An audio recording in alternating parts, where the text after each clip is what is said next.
Praise the lord. దేవునికి మహిమ కలుగును గాక. ఈరోజు వాక్యాంశము ప్రభు తన విలువైన సందేశం మనకేం అందిస్తారనేది ఒక వాక్య భాగం చదువుకొని చూద్దాం. యోహాను సువార్త గమనిస్తే అక్కడ 15వ అధ్యాయంలో చక్కటి మాటలు అక్కడ దేవుడు మాట్లాడుతున్నాడు కదా. 14వ వచనంలో నేను మీకు చేసినవన్నీ, నేను మీకు ఏదైతే ఆజ్ఞాపించినవన్నీ మీరు చేసిన ఎడల మీరు నాకు స్నేహితులగుదురు అంటున్నాడు. ఆమేన్, హల్లెలూయా. దేవునికి స్తోత్రం కలుగును గాక. ఎంత చక్కని మాటలండి. ఈరోజు స్నేహం అనే అంశం గురించి దేవుడు మనతో చాలా సూటిగా మాట్లాడుతున్నాడు. ఏంటి ఆయన ఏం మాట్లాడబోతున్నారు అనేది మనం చూద్దామండి. అక్కడ యేసుప్రభు వారు శిష్యులతో మాట్లాడుతూ చాలా విలువైన మాటలు అవి. నిజంగా ఆయన మాటలు నోటి వెంట వచ్చే ప్రతిదీ కూడా చాలా విలువైంది. మనం గమనించాలి. దేవుడు మనకు ఏదైతే మాట్లాడుతున్నారో, ఏదైతే సందేశం అందిస్తున్నారో అదంతా కూడా వాల్యుబుల్ మెసేజ్ అని మనం గమనించాలి. ఆయన చాలా చక్కగా అక్కడ అంటున్నాడు కదా, నేను మీకు ఆజ్ఞాపించినవన్నీ మీరు చేసిన ఎడల మీరు నాకు స్నేహితులగుదురు అంటున్నాడు. ఆమేన్, హల్లెలూయా. దేవునికి స్తోత్రం. ఇంకా అక్కడ మనం గమనిస్తే ఆయన ఏదైతే మనకు చెప్పారో, ఏదైతే ఆజ్ఞాపించారో అవన్నీ కూడా మనం నెరవేర్చవలసిన వారమై ఉన్నాం. అప్పుడు ఏమవుతా ఉంటే మనం ఆయనకి స్నేహితులు అంటున్నాడు. అంటే స్నేహం అనే దాని గురించి దేవుడు ఈరోజు మనతో చాలా సూటిగా, చాలా వివరంగా అనమాట. ఈ స్నేహం అనేది మన అందరికీ తెలుసు కదా. స్నేహితులు అనే వాళ్ళు ప్రతి ఒక్కళ్ళు కూడా మనకి ఉంటారు కదా.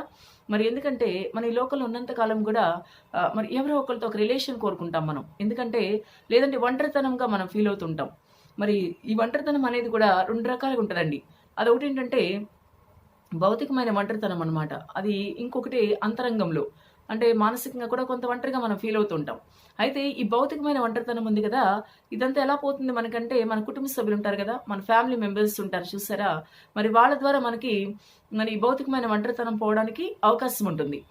అంతరంగిక అంటే అంతరంగంలో మనకుండే మానసికంగా అంటే కొన్ని విషయాలు మనం అందరితోనూ షేర్ చేసుకోలేం. ఓన్లీ ఎవరితో షేర్ చేసుకోగలం? ఆ మానసికంగా మనకున్న ఆ అంతరంగంలో ఏదైతే ఒంటరిగా అనిపిస్తుందో, లోన్లీగా మనం ఫీల్ అవుతున్నామో, ఆ ఒంటరితనాన్ని, ఆ బాధని ఎవరితో షేర్ చేసుకోగలమండి? ఓన్లీ స్నేహితులతోనే షేర్ చేసుకోగలం. ఆమేన్, హల్లెలూయా. అందుకే దేవుడు ఇక్కడ చాలా చక్కటి మాటలు స్నేహం గురించి మాట్లాడుతూ, ఆ స్నేహితులతో కంపేర్ చేస్తూ శిష్యులతో ఆయన మాట్లాడడం మనం గమనించాలి. మనతో కూడా ఈరోజు దేవుడు అంటున్నాడు కదా, నేను ఏదైతే మీకు ఆజ్ఞాపించానో అవన్నీ మీరు చేస్తే మీరు నాకు స్నేహితులగుదురు. ఆమేన్, దేవునికి స్తోత్రం. దేవాది దేవుడు సృష్టికర్త మనల్ని ఏమంటున్నాడంటే స్నేహితులగుదురు అంటున్నాడు. ఒక ఫ్రెండ్ లాగా మనల్ని ట్రీట్ చేస్తున్నాడండి. ఎంత నిజంగా చక్కటి మాటలండి. నిజంగా ఈ స్నేహం అనేది మనందరికి తెలుసు కదా. ఆ స్నేహితుడు అనేవాడు friend need is a friend in deed అని మనకి ఇంగ్లీష్లో ప్రోవెర్బ్. చాలా మందికి మనకు పరిచయమైన ప్రోవెర్బ్ అది. A friend in need is a friend in deed. ఎవరైతే అవసరంలో ఉన్నారో అతనే స్నేహితుడు అని చెప్పి మామూలుగా ఒక ప్రోవెర్బ్ కూడా మనం ఎప్పుడూ కూడా ఎక్కువ మంది ద్వారా వింటూ ఉంటాం. నిజంగా స్నేహం అనే మాట అందుకే దేవుడు అక్కడ యూజ్ చేశారండి. మనం కొన్ని విషయాలు మన జీవితంలో మన ఫ్యామిలీ మెంబర్స్కి కూడా చెప్పుకోలేనంత కొన్ని విషయాలు ఉంటాయండి. అవన్నీ ఎవరితో మాత్రమే షేర్ చేసుకోగలం మనం అంటే, మన స్నేహితులతో మాత్రమే కొన్ని షేర్ చేసుకోగలం. ఈవెన్ వైఫ్ అండ్ హస్బెండ్ కూడా కొన్ని వైఫ్ హస్బెండ్తో చెప్పుకోలేనివి, లేదా హస్బెండ్ వైఫ్తో చెప్పుకోలేనివి కూడా ఆ స్నేహితులతో, మనకి ఎవరైతే క్లోజ్గా ఉంటారో వారితో మనం ఆ స్నేహితులతో మనకున్న స్నేహాన్ని బట్టి వారితో షేర్ చేసుకోగలం. ఎందుకంటే వారి దగ్గర నుంచి మనం గొప్ప ఓదార్పు పొందుకుంటాం కాబట్టి ఆ విధంగా మనం చేయగలుగుతాం. అందుకే దేవుడు ఇక్కడ ఏమంటున్నాడంటే, ఆ నెక్స్ట్ వచనంలో చూస్తే ఎవరైతే దాసులని పిలవట్లేదు మిమ్మల్ని. దాసుడైతే తన యజమానుడు ఏం చేశాడో గుర్తించలేడండి. మీరు గమనించండి ప్రియులారా, దాసుడికి యజమానుడికి ఎప్పుడూ ఒక డిఫరెన్స్ ఉంటుంది, ఒక గ్యాప్ ఉంటుంది. యజమాని చెప్పేది నేను చేసేది ఏంటన్నట్టు దాసుడి మీద ఒక విధమైన ఇది యజమానికి కూడా ఉంటది. వాళ్ళిద్దరి మధ్య ఒక గ్యాప్ ఎప్పుడు ఉంటుందండి. అందుకని ఆయన ఏమంటున్నాడంటే, మిమ్మల్ని నేను యజమాని ఏం చేశాడో వాళ్ళ కోసం ఏం చేస్తున్నా మనం వేరుగానే చూస్తారు దాసులు. అందుకని యజమాని దాసుడు రిలేషన్తో పోల్చకుండా మిమ్మల్ని ఏ విధంగా పోలుస్తున్నానంటే, దాసులని పిలవక స్నేహితులని పిలుస్తున్నాను. ఆమేన్, హల్లెలూయా. దేవాది దేవుడు సృష్టికర్త అయ్యుండి నిజంగా మనల్ని స్నేహితులు అని పిలుస్తున్నాడండి. ఎంత చక్కని మాట అండి. ఎవరు పిలుస్తారండి ఇలా మనల్ని? ఎవరు మనకు ఆ విధంగా? మనం అంతకుముందు కూడా చాలా మందిని చూస్తాం కదా, దేవుళ్ళు అని చెప్పబడే వాళ్ళు అనేక మందిని మనం ఈ లోకంలో చూస్తూ ఉన్నాం. ఎవరైనా స్నేహితులు, ఫ్రెండ్ అని పిలిచారండి? ఎక్కడా లేదు, గమనించలేదు మనం. కానీ ఈరోజు దేవుడు చాలా చక్కగా మనతో అంటున్నాడు కదా, మిమ్మల్ని నేను దాసులని పిలవట్లేదు, మిమ్మల్ని నేను స్నేహితులని పిలుస్తున్నాను. ఆమేన్, హల్లెలూయా. దేవునికి మహిమ. నిజంగా దేవుడు ఎంత చక్కగా మనతో మాట్లాడుతున్నాడంటే ఈరోజు ఇంత చక్కటి మాటలు మనం ఎంతకన్నా ధైర్యం తెచ్చుకోవచ్చు ఈ మాటలు బట్టి. ఎందుకంటే ఆయన చాలా వివరంగా అంటున్నాడు, మిమ్మల్ని దాసులని పిలవట్లేదు, నేను స్నేహితులని పిలుస్తున్నాను. అక్కడ ఇంకా ముందుకెళ్తే 13వ వచనంలో గమనిస్తే, ఎవరైతే స్నేహితుల కోసం ప్రాణం పెట్టే వాళ్ళకన్నా కూడా మించిన ప్రేమించిన వాళ్ళు ఎవరూ లేరు. మరి తన ఫ్రెండ్ కోసం ఎవరైతే ప్రాణం ఇస్తారో వాళ్ళకి మించిన వాళ్ళు ఎవరు లేరు, అంతకన్నా ప్రేమించే వాళ్ళు ఎవరు లేరు అంటున్నాడు. కాబట్టి ప్రాణం పెట్టేవాడు నిజమైన స్నేహితుడండి. నిజమైన స్నేహితుడు ఏం చేస్తాడంటే విడవక ప్రేమిస్తాడు. ఆ విధమైన ప్రేమను మనం కలిగి ఉంటాడు. మనం అవసరంలో వదిలేసేవాడు కాదు. అతను నిజమైన స్నేహితుడు కాదండి. కాబట్టి ఈరోజు స్నేహం గురించి దేవుడు చాలా వివరంగా మాట్లాడుతున్నాడు.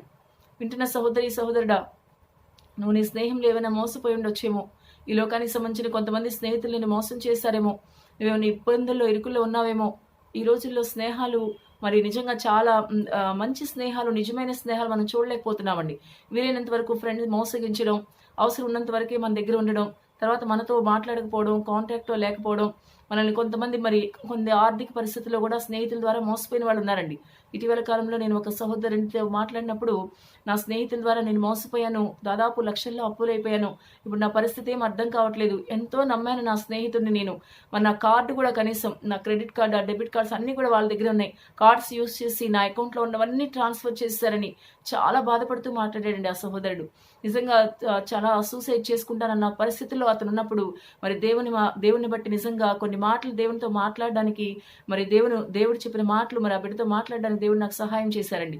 మరి అతను ఆ సహోదరుడు నిజంగా మరి దేవుని మాటలు మాట్లాడాక చాలా తన ఓదార్పు పొందుకున్నాడండి.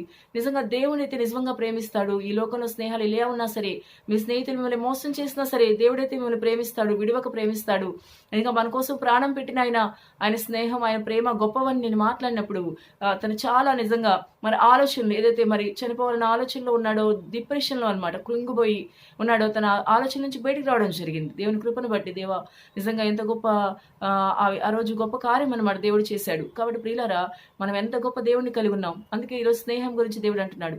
వింటున్న వారిలో ఎవరైనా సరే ఇంకా ఈ స్థితిలో ఒకవేళ ఉండి ఈ వాక్యం వింటూ ఉంటే గనక వారితో దేవుడు ఈరోజు సూటిగా మాట్లాడుతున్నాడు కదా, నువ్వేమీ భయపడవలసిన అవసరం లేదు. మీ స్నేహితుల ద్వారా మోసపోయి ఉండొచ్చు, నీవు ఆర్థికమైన ఇబ్బందుల్లో వారు నిన్ను నెట్టేసి ఉండొచ్చు, లేదా ఇంకేదైనా ఇతరత్ర మోసాలు నీకు చేసి ఉండొచ్చు. అయితే ఈ లోక స్నేహాలు కాదు కానీ దేవుడు అంటున్నాడు కదా, నిజమైన స్నేహం ఎప్పుడు కూడా తన స్నేహితుడి కోసం ప్రాణం పెట్టేదే నిజమైన ప్రేమ, అంతకన్నా గొప్ప ప్రేమ లేదంటున్నాడు. మరి మన కోసం ప్రాణం పెట్టిన ఎవరండి? ప్రాణం పెట్టింది యేసయ్య మన కోసం ప్రాణం పెట్టాడు.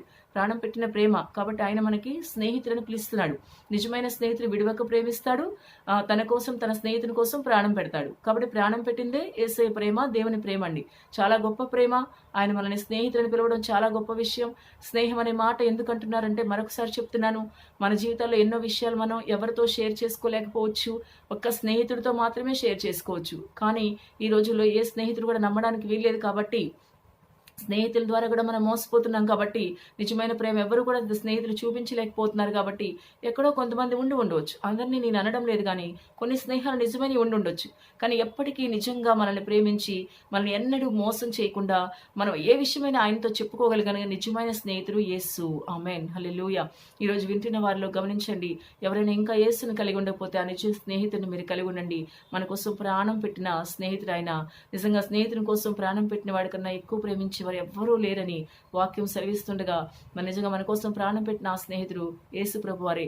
ఆయన నమ్మి ఆయన రక్షకునిగా అంగీకరించి ఆయనతో మనం ఏదైనా షేర్ చేసుకోవచ్చు. ప్రియులారా, ఈరోజు నువ్వు ఏ విషయంలో మదన పడుతున్నావో, ఎవరితో షేర్ చేసుకోలేకుండా కొన్ని విషయాలు నీ మనసులో ఉన్నాయేమో, ఈ రోజు దేవుడు నీతో సూటిగా అంటున్నాడు కదా, నేను నీ స్నేహితుడిని, నేను విడివక ప్రేమిస్తాను అంటున్నాడు.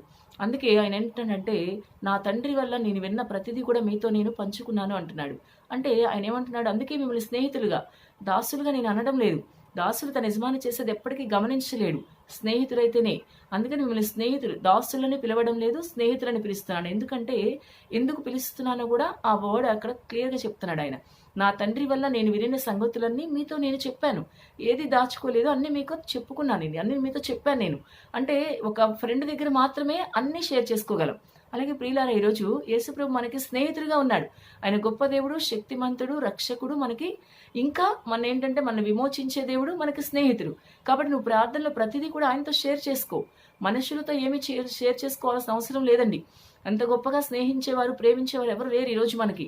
కాబట్టి నీవున్న ప్రతిదీ కూడా, నీకున్న ఏదైనా సరే, నీలో ఒక పాపం దాగుందా, లేకపోతే నీలో ఒక మదన పడుతున్నావా, ఒక సమస్యతో ఇబ్బంది పడుతున్నావా, యేసు ప్రభు వారితో షేర్ చేసుకో. నువ్వు ప్రార్థన ప్రారంభించినప్పుడు, ఆయనతో మాట్లాడడం ప్రారంభించినప్పుడు, నువ్వు ఎప్పుడైతే స్నేహం ఆయనతో ప్రారంభిస్తావో తప్పకుండా నీకున్న విషయాలన్నీ ఆయనతో షేర్ చేసుకోవచ్చు. అస్సలు ఆయన దగ్గర ఎన్నటికీ తోసివేసే దేవుడు ఆయన కాదండి. తప్పకుండా నువ్వు ఎప్పుడైతే ప్రారంభిస్తావో, నమ్మి ఆయన దగ్గర అన్ని షేర్ చేసుకుంటే, నీకున్న ప్రతి సమస్య కూడా ఆయన తీరుస్తాడు. తీరుస్తారండి. ఏదైతే నువ్వు షేర్ చేసుకుంటున్నావో నీ సమస్యలన్నీ కూడా నువ్వు నీ బాధలన్నీ ఆయనతో చెప్పినప్పుడు తప్పకుండా ఆయన నెరవేర్చి ఆయన తీరుస్తారండి. నా అంతరంగ మందు విచారములు హెచ్చగా నీ గొప్ప ఆదరణ నా ప్రాణమునకు నెమ్మది కలగజేస్తుందని కీర్తనకాడు అన్నట్లుగా మనం కూడా ఆయన దగ్గర నిశ్చింతగా మనకున్న ప్రాబ్లమ్స్ అని ఆయన మన స్నేహితుడు కాబట్టి, నిజ స్నేహితుడు ఆయనే మన కోసం ప్రాణం పెట్టాడు కాబట్టి ఆయన దగ్గర నిశ్చింతగా నిర్భయంగా మనకున్నవన్నీ సమస్యలన్నీ స్నేహితుడు కాబట్టి షేర్ చేసుకుందాం. తప్పకుండా ఆయన మన సమస్యలన్నీ తీరుస్తాడు. నువ్వేదైతే ఆయన అడిగావో అన్ని కూడా నీకు పొందుకోవడానికి ఆయన సహాయం చేస్తాడు. మన కోసం ప్రాణం పెట్టిన మరి యేసయ్యని నమ్ముదాం, నిజ స్నేహితునిగా అంగీకరిద్దాం. ఆయన మన జీవితంలో చేసిన అద్భుత కార్యాలను బట్టి ఆయన స్తుతిద్దాం.